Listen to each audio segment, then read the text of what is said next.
Baik,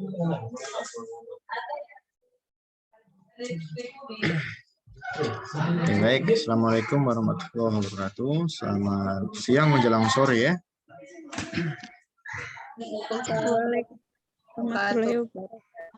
Oke, baik. Hari ini kita sudah masuk pertemuan ke-7. Jadi artinya kalau sudah poin ke-7, pertemuan ke-7, sebentar lagi kalian akan ujian UTS ya. Nah itu maksudnya. Artinya memang harus belajar. Kenapa? Hari ini pertama kali kita akan belajar algoritma yang sifatnya modern. Kalau kemarin sih masih klasik, abjad, baru modulo, nah seperti itu. Jadi ini sudah masuk ke modern, artinya ada perbedaan algoritmanya itu maksudnya. Makanya yang tidak masuk hari ini pasti tidak bisa mengikuti UTS nanti kalau soalnya keluar. Kecuali memang saya uploadkan lah videonya ya. Tapi nggak seburuk itu kok saya. Pasti saya uploadkan supaya bisa belajar sendiri kalian di LMS. Ya mungkin nggak sempat ya, nggak sempat masuk Zoom itu maksudnya. Oke, saya langsung saja ke materi ya. Materi sebenarnya sudah saya share juga di LMS. Apakah kalian sudah ada mendownload atau baca-baca, saya tidak tahu. Yang pastinya saya akan menjelaskan terlebih dahulu. Coba sampai di sini sudah tampil belum? Sudah, Pak. Ya. Nur Hakiki sama apa ini kayaknya selalu apa ya bareng ya, satu rumah kayaknya. Tidak.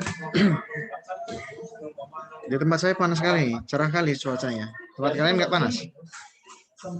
Panas sekali itu. Iya, ini maksudnya. Saya kepanasan ini makanya di bawah pohon.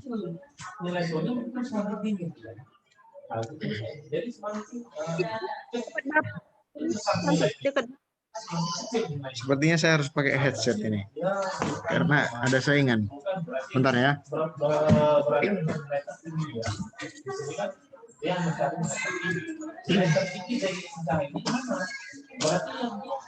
Paling mendekati gitu ya, paling mendekati apakah 2,08 ketinggalan headset saya, nggak bisa jadinya. Alah, udahlah, gini aja pun jadi ya, apa? Baik, saya akan mulai. Di sini ada dua bahan ya untuk pertemuan hari ini. Yang pertama saya akan menjelaskan tentang bagaimana sih cara kerja algoritmanya. Gak terlalu banyak, 3 slide cukup. Nah, selanjutnya nanti kita akan membahas tentang studi kasusnya. Studi kasus sudah ada di LMS. Sudah di LMS, nanti saya akan jelaskan. Baik. Oke ya. Masuk ya. Baik ya, sebentar. Nah, kita masuk di algoritma Gamal di sini. Nah, di sini termasuk algoritma kriptografi modern ya. Modern. Nah, oke, baik. Nah, di algoritma ini mempunyai kelebihan. Yang pertama adalah tingkat kesulitannya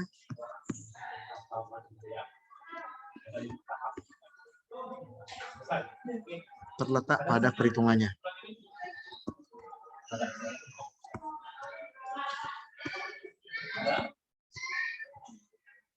Artinya apa? Matematikanya lah kan gitu, bahasanya gitu. Perhitungannya kan artinya kali-kalian atau bagi-bagi atau pangkat-pangkat misalnya gitu. Yang kedua, mempunyai proses 2 kali enkripsi.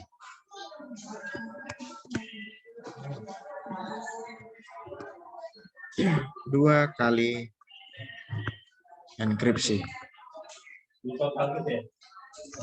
Yang awal kemarin 1 kali enkripsi ini sudah prosesnya sudah panjang, apalagi ini 2 kali kan gitu. Lebih keren pokoknya. Oke. Bentar, yang ketiga menggunakan bilangan prima. Seru ini kayak.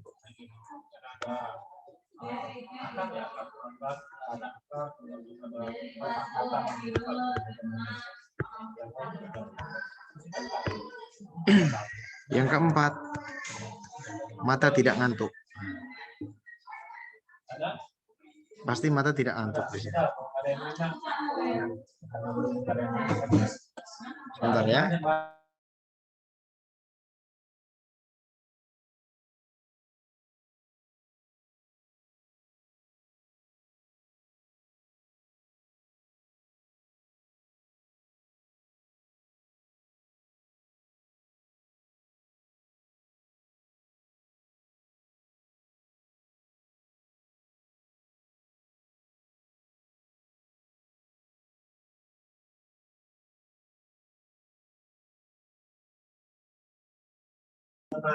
Sebentar ya, ada yang minta tanda tangan tadi. Jadi itulah kira-kira algoritma. Yang keempat adalah dijamin tidak mengantuk. Nah, itu dia. Itu tadi ya maksudnya. Jadi poin keunggulannya adalah 3 ini yang paling terpenting. Oke, baik. Selanjutnya, nah ini tadi, ini sebenarnya penekatan atau penguatan ya. Penguatan di algoritma ini yaitu terletak pada tingkat kesulitan atau menghitung pada algoritmanya. Baru yang kedua, ini poin pertama. Yang kedua, ada inisial yang harus kalian perhatikan. Oke, ingat ada inisial yang harus kalian perhatikan. Yang pertemu adalah P, baru ada lagi G, baru ada X, ada Y, dan K.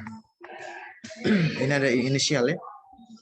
P, nah di sini ini adalah prima atau bilangan prima. G, ini adalah bilangan acak. Tapi publik sifatnya, tidak rahasia. X, bilangan acak, rahasia sifatnya ya. Sebenarnya ini nanti siap ini ada bentar ya. Ada lebih kejelasannya lebih apa? Lebih lengkap. Y, ini adalah nilai untuk enkripsi.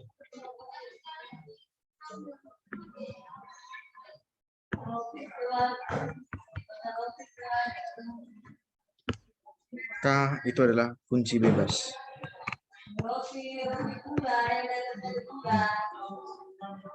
Itu dia. Silahkan coba diperhatikan. Yang tidak paham ditanyakan.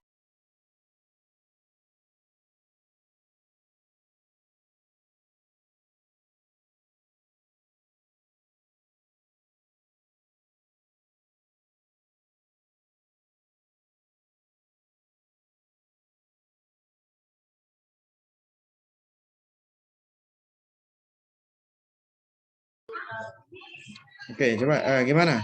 Apakah ada pertanyaan sampai di sini dulu?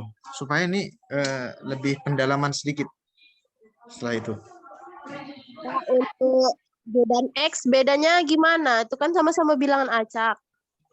Oke, bagus. Pertanyaan yang bagus sekali. Saya apresiasi ya. Baik. Nah, G dan X ini sama-sama bilangan acak. Nah, tetapi bedanya di mana? Bedanya itu ada di sini. Kalau G itu tidak rahasia, artinya ini sebenarnya semuanya kunci. Ini adalah kunci sebenarnya. Sebenarnya kunci, tetapi apa? Ada yang sifatnya rahasia dan ada yang tidak rahasia. Kalau tidak rahasia, boleh diketahui publik. Tetapi yang rahasia, itulah biasanya orang yang iseng membobol. Karena apa? Misalkan ini X. nilai X ini kan acak nih, tetapi rahasia. Jadi kelemahan algoritma El-Gamal ini, kalau misalkan nilai X dibobol, nah disinilah dia apa namanya terbobol algoritmanya.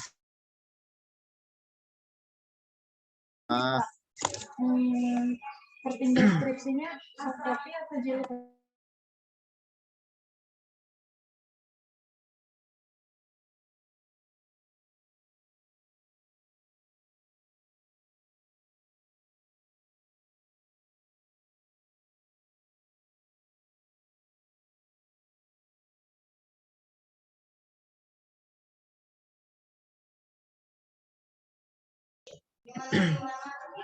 Oke, sampai di sini tadi bisa dipahami tidak kira-kira?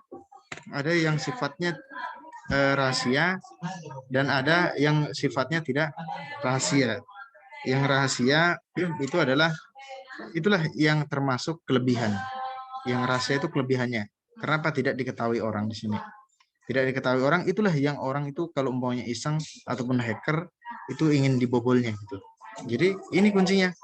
Jadi kalau di algoritma ini, kalau ini jebol, nilai X ini, X ini jebol misalkan, nah jadi algoritma itu pecah jadinya. Informasinya bisalah didapat, itu maksudnya. Kalau yang lainnya kan tidak rahasia, boleh diketahui orang ataupun publik. Nah itu dia. Itu ya bedanya. Kalau di sini boleh diketahui publik, sedangkan X tidak, acak. Nah ini lebih pendalamannya setelah slide ini ya. Setelah slide ini dia akan ada pendalamannya. Oke ya, bisa dipahami ya untuk sekedarannya dulu. Saya akan menjelaskan lebih lanjut. Nah ini dia. Nah ini saya asumsikan atau saya contohkan. Misalkan bilangan P. Nah ini saya anggaplah di sini misalkan P itu adalah 257. Prima sampai bilangan prima sampai 257. Memang sifatnya tidak rahasia ya, tidak rahasia. Nah, oke. Selanjutnya adalah tadi ada G ya, G. Tadi kan saya katakan ada G, nilai G. G ini adalah bilangan acak dengan syarat. G ini adalah bilangan acak, tapi dengan syarat G lebih kecil sama dengan P atau lebih kecil daripada nilai P. Artinya ini acak, boleh acak, tetapi ya apakah ini prima Pak? Lebih bagus prima. Acak tapi prima, lebih bagus. Kalau tidak gimana Pak? Kalau bisa prima, itu intinya jawabannya. Ya bisa aja misalkan di sini kan di bawah 257 nih. Ya boleh aja misalkan G 17. 17 kan bisa dikatakan prima, tetapi yang penting di bawah 257. Itu maksudnya, lebih kecil daripada nilai P. Tapi sifatnya masih tidak rahasia, boleh diketahui orang. Baik, yang ketiga ada nilai X. X inilah yang saya katakan tadi adalah kunci private. Ini semua kunci ya, private artinya dirahasiakan. Dengan syarat acak juga boleh, acak tapi tetap prima. Nah, acak tapi tetap prima dengan syarat adalah X lebih kecil daripada nilai P. Ya boleh, misalkan X-nya berapa Pak? Kalau ini 17, bisa aja di sini 11. 11 yang penting juga prima kok, itu maksudnya. Ya, tetap prima di sini kondisinya. Baru setelah itu, nah, sampai di sini paham? Sampai di sini? Masih bisa dipahami? Masih bisa. Saya, oke baik. Selanjutnya, masuklah di rumus proses keamanannya atau enkripsinya. Nah, yaitu dengan nilai Y. Y ini nanti digunakan untuk apa? Memang di sini tidak rahasia, tetapi digunakan untuk proses enkripsi. Ingat sekali lagi, tadi sudah di awal saya jelaskan, proses enkripsi di algoritma ini adalah 2 kali proses. Artinya, kalau kita asumsikan dengan angka, bisa saja enkripsi pertama dan enkripsi kedua. Kalau kita asumsikan dengan huruf, berarti ada enkripsi A dan ada enkripsi B, yaitu ada di poin nomor 6. Itu ya. Ingat, ini nilai Y adalah salah satu proses, nilainya digunakan untuk proses enkripsi atau mengamankan sebuah data atau plain text. Itu dia. Baik, oke. Nanti saya contohkan. Yang kelima, yaitu M. M itu adalah message, artinya pesan atau plain text lah, yang akan misalkan kalau mau dikirim atau mau diinformasikan atau disosialisasikan, yang akan dikirimkan lah, gitu ya. Lebih enak kita memahaminya. Yang namanya juga pesan yang akan dikirimkan. Ya tetap rahasia dong. Nah, untuk apa kalau umpamanya kita belajar keamanan tetapi tidak rahasia pesannya kan gitu. Inilah plain text, datanya atau informasinya, baik berita, baik teks, audio, gambar. Nah, ini sifatnya adalah rahasia. Misalkan siapa? Plain text-nya adalah nama pacar kalian masing-masing. Misalkan seperti itu. Ya kan bisa saja rahasia kan. Malu-malu masih jadi rahasia. Itulah akan dienkripsi kan gitu. Oke, selanjutnya.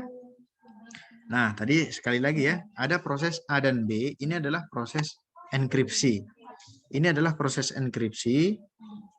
Tadi di algoritma ini kan sekali lagi 2 kali enkripsi tuh. Saya anggap atau saya asumsikan dengan enkripsi A yang pertama dan enkripsi B yang kedua. Nah, hasilnya nanti itulah disebut dengan apa? Ciphertext. Hasil enkripsi A dan enkripsi B itu disebut dengan ciphertext. Dan sifatnya tidak rahasia. Kenapa? Kan sudah dikunci nih. Orang juga nggak tahu itu kan, jadi informasi yang tidak ada bermakna kan gitu, kemarin sudah kita bahas.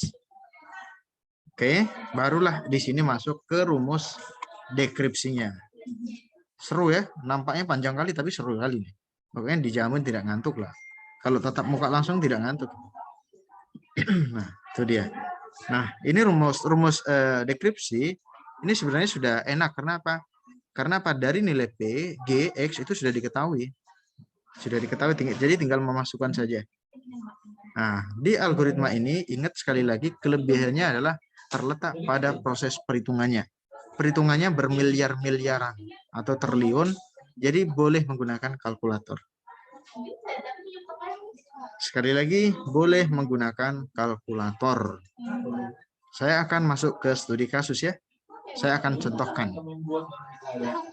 Coba sampai di sini terkait tentang deskripsi algoritma ini bisa dipahami atau tidak? Sebelum saya lanjutkan, contohkan dengan studi kasusnya. Saya ajari kalian nanti. Gimana? Cukup? Nah, silakan. Nggak jelas suaranya? Bisa dipahami. Oke, siap. Percaya saya sama kelas SIC. Kemana ini semuanya? Yang kan cuma berapa nih? 3 orang. Nah, baru kalau udah dibilang 3 orang, muncul jadi 4 orang. Baru muncul lagi 5 orang. Baik. Oke ya, jika paham, coba saya akan masuk langsung contoh saja, supaya enak kalian memahami. Ini tadi adalah deskripsi atau penjelasan tentang, inilah poin-poin pentingnya itu maksudnya, di algoritma ini. Sekarang masuk ke studi kasus. Apakah sudah tampil? Sudah, Pak. Oke, siap. Silakan dicoba diikuti ya. Saya coba jelaskan pakai pena yang warna apa? Request, silakan.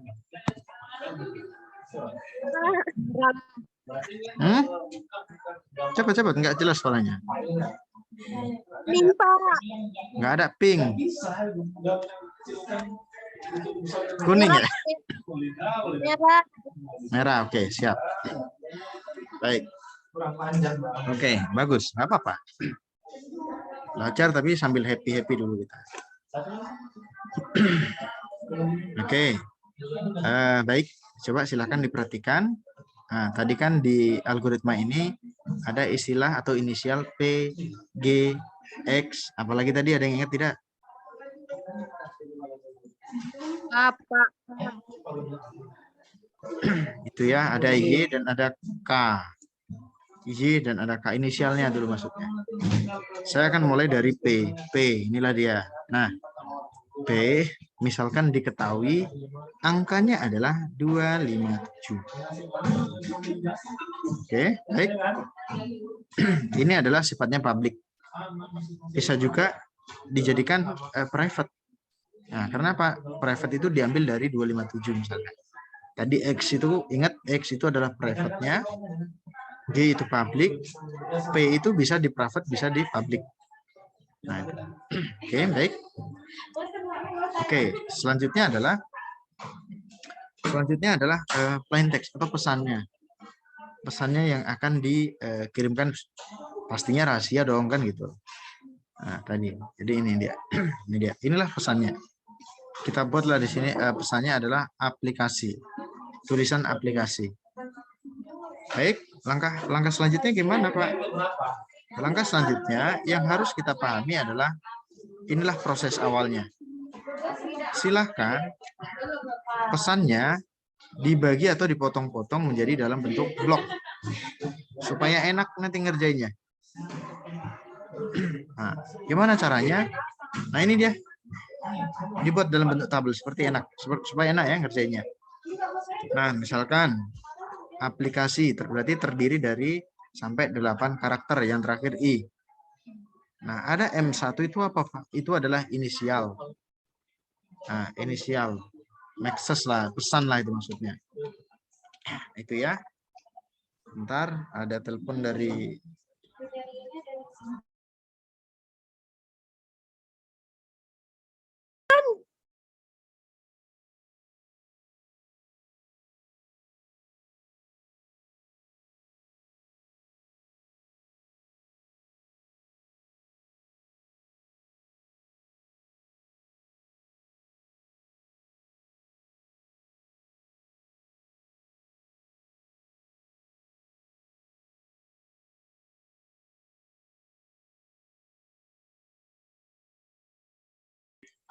Oke. Nah, sorry ya.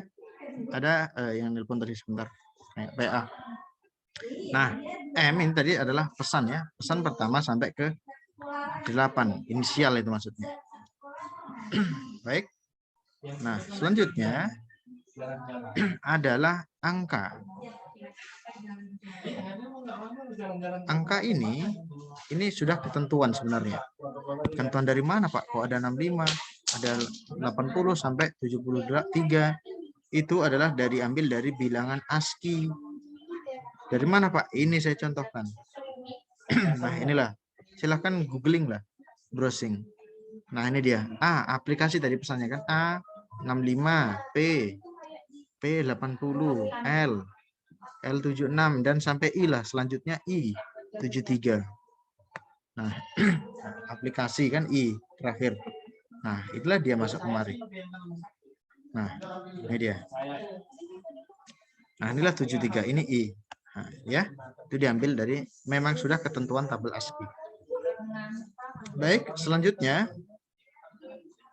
ini ada P.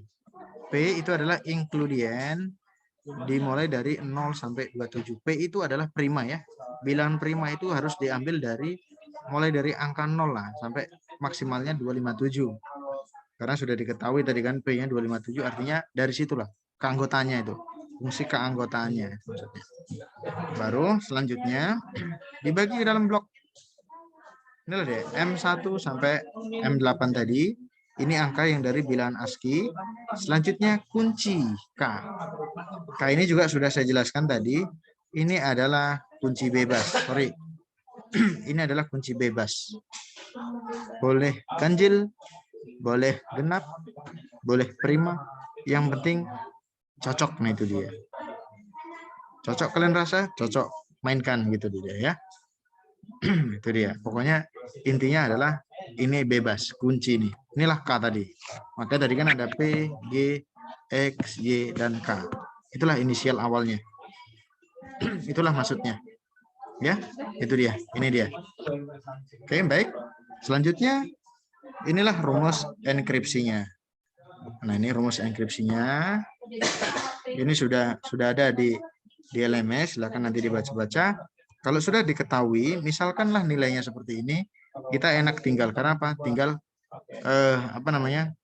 tinggal memasukkan saja nilainya. Misalkan P sudah diketahui 257, baru selanjutnya G sudah 17, baru X 11. Artinya sudah aman. Nah, langkah selanjutnya silahkan mencari nilai Y. Y tinggal memasukkan. Rumusnya apa? G pangkat X modulo P. Baik, saya akan contohkan ya. Silakan disimak menggunakan kalkulator. Boleh menggunakan kalkulator. Karena ini memang miliaran nilainya. Nah, cara kalkulatornya dari laptop aja ya. Nanti ada ini, pilih yang scientific. Klik menunya, pilih yang scientific. Oke, misalkan G-nya berapa? 17. Oke, baru dipangkat X. Nilai X berapa? 11.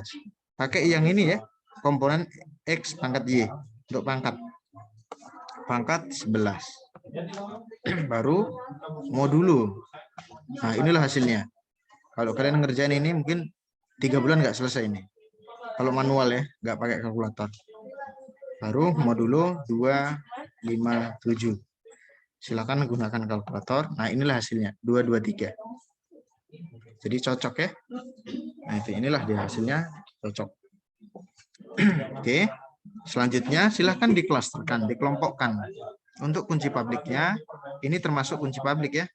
223, 17 juga G kunci publik, dan 257 ini bisa publik dan private. Nah, ini yang private-nya berarti nilai X. Nah, dikelompokkan supaya enak itu. Ini juga bisa ke private. Oke.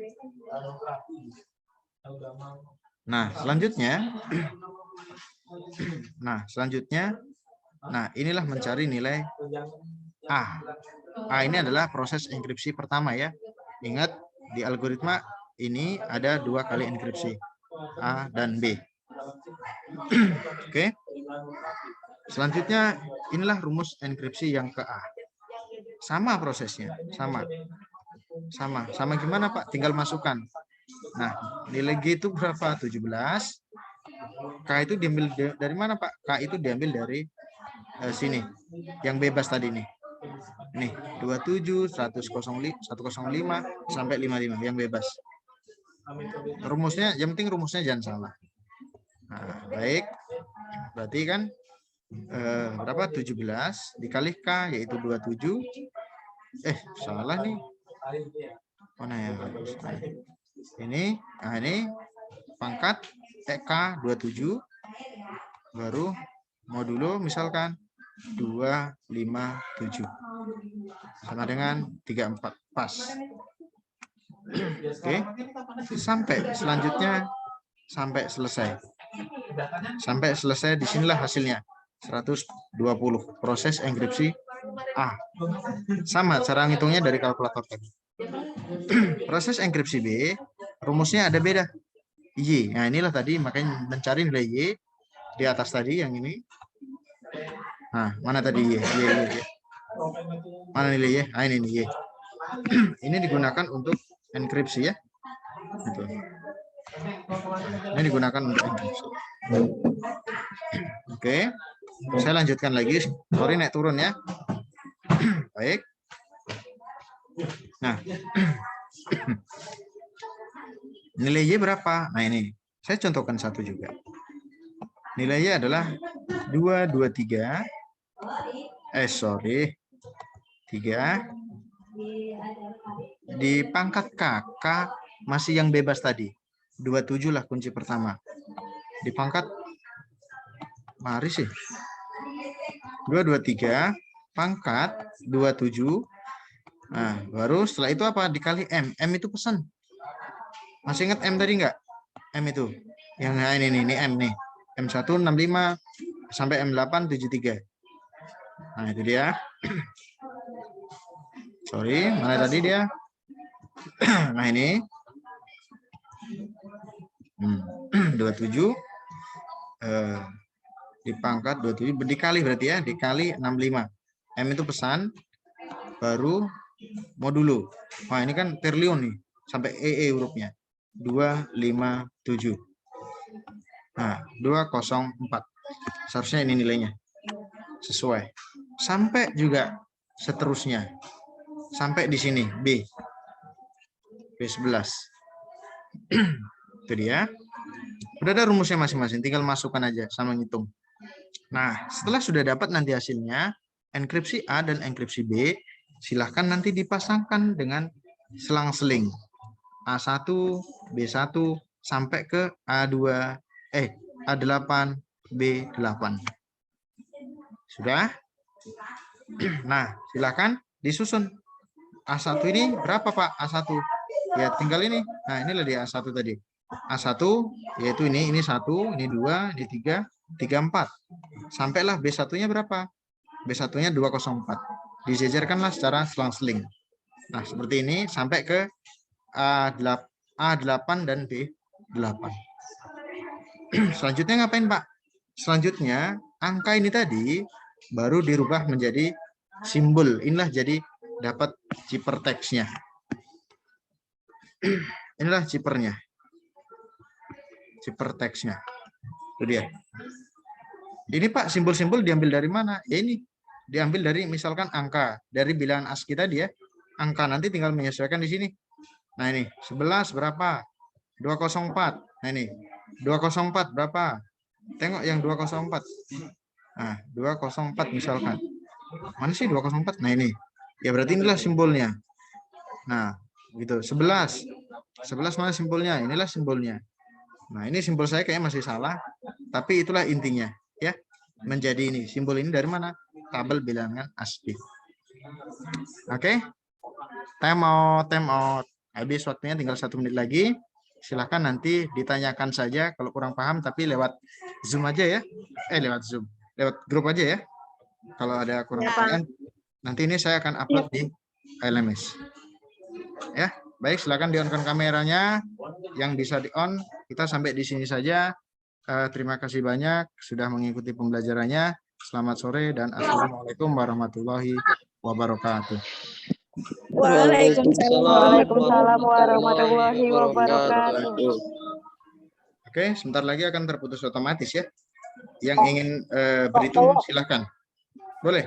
Pak, saya ini Pak, nggak bisa akses LMS Pak. Kenapa tidak bisa? Masuk NPM kamu ya.